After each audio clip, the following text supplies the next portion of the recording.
Emiliano Martínez. Lionel Messi. Lautaro Martínez. বন্যার্ত এলাকার মানুষের মুখে আর্জেন্টিনা দলের ফুটবলারদের নাম। ডিফেন্ডিং চ্যাম্পিয়ন দল ঘোষণায় বেছে নিল অভিনব এক পন্থা। আর্জেন্টিনার বন্দরনগরী বাহিয়া ব্লাঙ্কার মানুষদের দিয়ে ঘোষণা করানো হয় জুনের ফিফা উইন্ডোতে আসন্ন 2 ম্যাচের স্কোয়াড। গত মার্চে ভয়াবহ বন্যার করাল গ্রাসে লন্ডভন্ড হয়ে যায় বাহিয়া ব্লাঙ্কা। 16 জনের মৃত্যু ও প্রায় 1200 মানুষ বাস্তুহারা হয়েছিল সেই প্রাকৃতিক দুর্যোগে। তাদের স্মরণে বাহিয়ার নানা বয়স ও পেশার নাগরিকদের মুখেই এবার প্রকাশ করা হয়েছে মেসির দল। Nicolás Otamendi. Enzo Fernández. Julián Álvarez. চলতি মাসের আগামী 6 জুন চিলির মুখোমুখি হবে স্কালোনির দল।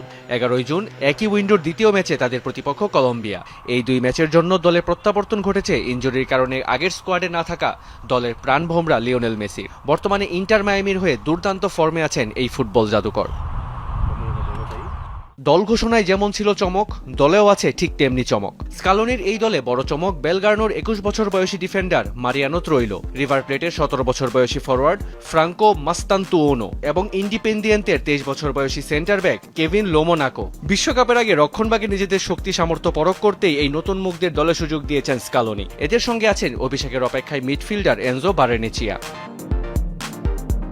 পাশাপাশি বাদ পড়েছে কয়েকটি পরিচিত মুখও। চোটের কারণে কপাল পড়েছে ডোমিঙ্গেজ ও ম্যাকেলিস্টারের, তবে ট্যাকটিক্যাল কারণে বাদ পড়েছেন আলেহান্দ্রো গার্নাচো।